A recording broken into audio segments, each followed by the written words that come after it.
Hello बच्चों। आज मैं आपको कक्षा 9वीं जिसका विषय है गणित, इसकी वर्कशीट नंबर 8 समझाऊंगी, जिसकी डेट थी मेरे पास 22 जुलाई 2020। तो आज की वर्कशीट में हम क्या रिवाइज करने वाले हैं? बहुपद। ठीक है, वर्कशीट नंबर 7 में भी हमने बहुपद ही रिवाइज किया था। चलो देखते हैं आज कुछ नया टॉपिक इसका रिवाइज करने वाले हैं हम। लिखा है, एक बहुपद के प्रत्येक पद का एक गुणांक होता है, मतलब कि कोफिशिएंट होता है। हर एक बहुपद में जो जितने भी पद होते हैं, सब पदों के क्या होते हैं? गुणांक होते हैं। जैसे x cube plus 5x² minus 7x minus 3 में एक्स क्यूब का गुणांक 1 है। कैसे 1 है? क्योंकि एक्स के आगे कुछ नहीं है तो इसके आगे 1 है, तो इसका गुणांक 1 है। और एक्स स्क्वायर का गुणांक कितना हो जाएगा? 5 हो जाएगा। एक्स का गुणांक कितना हो जाएगा? -7 हो जाएगा। ठीक है, वही सब चीजें लिखा है। और मैं इस -3 को ये लिख सकती हूँ, क्योंकि जिसकी भी घातांक 0 होती है वो 1 होता है, तो फिर ये तो यही आ जाएगा ना, -3, एक ही बात हो जाएगी। तो अगर मैं आपसे पूछूं x0 का गुणांक क्या है, तो आप क्या कहोगे? -3 है। ठीक है, अब लिखा है, एक बहुपद में चर की सबसे बड़ी घात वाले पद के घातांक को बहुपद की घात कहते हैं। कह रहे जो भी एक बहुपद होता है उसमें जो चर होते हैं उसकी जो सबसे बड़ी वाली घातांक होती है उसको हम बहुपद की घात कहते हैं। जैसे अगर आपको एक बहुपद यहाँ दे रखा है और मैं आपसे पूछूं कि इस बहुपद की घात क्या है, तो जो इसमें सबसे बड़ा है तो यहाँ है 9। घातांक देखनी है आपको, आधार नहीं देखने। ठीक है, 9 6 t, यहाँ कुछ नहीं है तो 1 है ये, तो 9 सबसे बड़ा है, तो इसका मतलब इसकी घातांक क्या हो जाएगी? 9 हो जाएगी। बहुपद की घात हो जाएगी यहाँ पर 9। ठीक है, तो जब भी आपको किसी भी बहुपद की घात बतानी हो तो आप यहाँ पर क्या करो, जो बहुपद जो आपने चर है उसमें देखो आप किसकी घातांक सबसे बड़ी है, बस वही मेरी बहुपद की घात है। ठीक है, चलिए अब यहाँ पर आपसे कुछ चीजें पूछ रहे हैं। कह रहे निम्नलिखित में से प्रत्येक बहुपद की घात लिखिए। तो जो सबसे बड़ा घातांक होगी वही होगी। तो यहाँ पर मुझे 6 दिख रही है, यहाँ पर 4 दिख रही है और यहाँ कुछ नहीं है, तो इसको x की घात 0 लिखूंगी ना, तो क्या है? 0 है। ठीक है ना। फिर यहाँ कह रहे हैं निम्नलिखित में से प्रत्येक में x² का गुणांक लिखिए। सिर्फ x² का, तो देखो इसके आगे कुछ नहीं है तो 1 लगा देते हैं, तो इसका गुणांक -1 आ गया। यहाँ तो x² ही नहीं है तो 0, यहाँ x² है तो इसका गुणांक 4 आ जाएगा, इसके आगे वाला। ठीक है, उसके बाद उन्होंने क्या किया, पदों के आधार पर बहुपदों का वर्गीकरण, मतलब बहुपदों को बांट दिए। कैसे? पदों के आधार पर। अगर हम पद देखें तो जिसमें एक पद होता है, जिस बहुपद में केवल एक पद होता है उसको हम एक पदी कहते हैं। इंग्लिश में उसे हम मोनोमियल कहते हैं। जैसे 5x 9y, कुछ भी, बस एक पद होना चाहिए। ठीक है, अब जिसमें दो पद होते हैं, दो पदों वाले बहुपद को क्या कहते हैं? द्विपद, मतलब बाइनोमियल कहते हैं। जैसे x+2, ठीक है, y की पावर 10+1, दो पद होने चाहिए, कोई से भी दो पद हो सकते हैं। ठीक है ना। फिर कह रहा है तीन पदों वाले बहुपद को त्रिपद, मतलब त्रिनोमियल कहते हैं। जैसे x² + 2x + 4, देखो इसमें तीन पद हैं, 1 2 3, तो ये त्रिपद हो गया। तो ये आपको याद रखना है, जिसमें एक पद होता है वो क्या होता है? एक पदी। जिसमें दो पद होता है वो द्विपद। जिसमें तीन पद होते हैं उसमें वो क्या होता है? त्रिपद। ठीक है, ये तो हमने पदों के आधार पे बांटा। अब अगर हम घात के आधार पे बांटे तो वो भी हम बांट सकते हैं। जैसे जिसकी घात 1 होती है, ये मैं बहुपद की घात बोल रही हूँ, और बहुपद की घात थी क्या? जो सबसे बड़ी घात होती है वही बहुपद की घात होती है।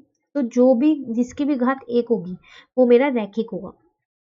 जैसे 2 - y, तो y की घात 1 है ना, तो ये मेरा रैखिक है। ठीक है, जिसकी भी घात 2 होगी वो मेरा द्विघाती होगा। जैसे ये देखो, यहाँ पर x की घात 2 है, यहाँ पर 1 है, तो बहुपद की घात तो 2 ही आएगा। 2 का मतलब ये कौन सा बहुपद है? द्विघाती। ठीक है, उसके बाद यहाँ पर है जिसकी भी घात 3 हो वो त्रिघाती बहुपद होगा। जैसे देखो ये एक बहुपद दे रखा है इतना, अगर मैं इसकी घात पूछूं आपसे तो आप 3 कहोगे, क्योंकि सबसे बड़ी 3 है, तो इसका मतलब ये त्रिघाती बहुपद है।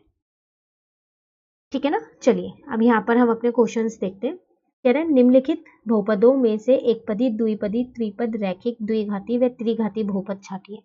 तो अब जो हमने ऊपर पढ़ा ना वही हमें नीचे छाटने हैं। ठीक है देखो सॉरी, यहाँ पर है एक पद ये, एक पद ये, दो पद है, तो ये द्विपद है।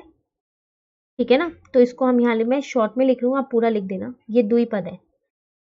ठीक है, अच्छा ये फिर द्विघाती मान सकते हो आप इसको। चलो फिर इसको यहाँ कर लेते हैं, एक सेकेंड, इसको यहाँ से हटा देते हैं। फिर यहाँ पर ना सारे आ नहीं पाएंगे इसीलिए, तो यहाँ करते हैं। तो पहले वाला एक तो मेरा द्विपद है, और दूसरा अगर मैं घात के आधार पे देखूं तो यहाँ पर 3 लिखा है, तो 3 मतलब त्रिघाती है ये मेरे पास। ठीक है, दूसरा देखते हैं। यहाँ पर ये कह रहे हैं, देखो 3 पद है, 1 पद, 2 पद, 3 पद, तो ये त्रिपद है।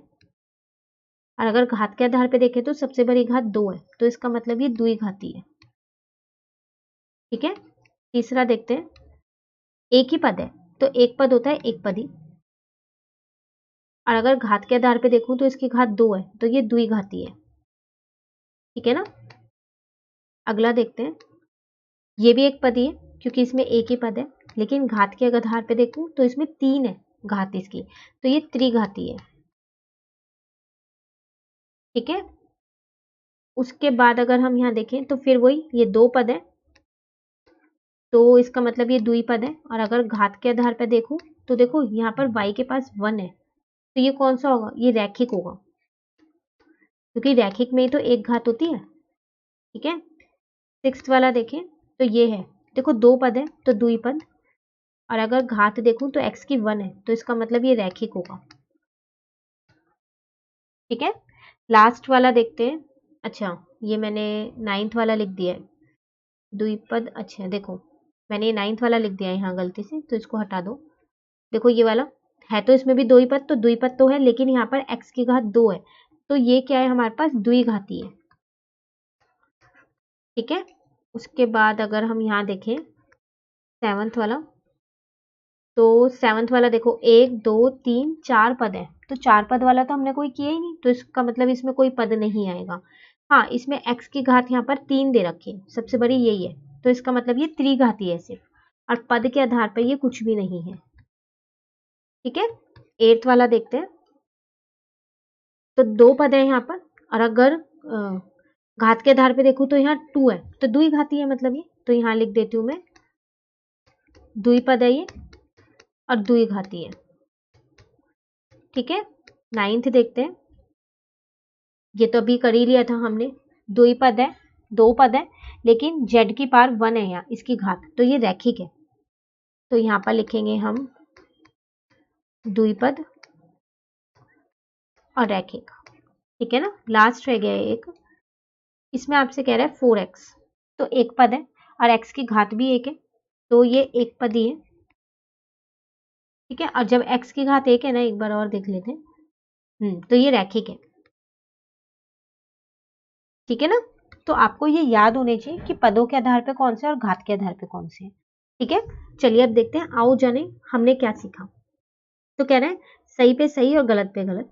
5x³ माइनस 4x² प्लस 3 बहुपद में x² का गुणांक 4 है, तो कह रहे हैं इसका गुणांक 4 है। नहीं, क्यों नहीं है 4, क्योंकि इसका गुणांक -4 है। आपको साइन का ध्यान रखना है। ठीक है ना, तो ये गलत है। फिर कह रहा है बहुपद 4x² की घात 2 है, तो हाँ सबसे बड़ी घात यही है, तो 2 ही है इसमें। फिर कह रहे हैं 2x³ प्लस 1 एक रैखिक बहुपद है, नहीं इसकी घात 3 है, तो ये रैखिक नहीं, ये द्विघाती है, सॉरी त्रिघाती है। ठीक है ना, फिर कह रहा है बहुपद एक दे रखा है में x का गुणांक √5 है, x ये रहा, इसका गुणांक बिल्कुल √5 ही है। फिर कह रहा है बहुपद 4m प्लस 5n एक द्विपद है, 2 पद है इसमें, हाँ एक पद यहाँ है एक पद यहाँ है। ठीक है ना, तो ये थी आपके पास वर्कशीट। कौन सी वर्कशीट थी हमारे पास, वर्कशीट नंबर 8। तो हमने इसकी रिवीजन भी आज कंप्लीट कर लिए। अब नेक्स्ट क्लास में हम वर्कशीट नंबर 9 की रिवीजन करेंगे। ठीक है, अगर आपको ये वीडियो अच्छी लगी तो आप इसे लाइक ज़रूर कीजिएगा और मेरे चैनल को सब्सक्राइब कीजिएगा। Thank you.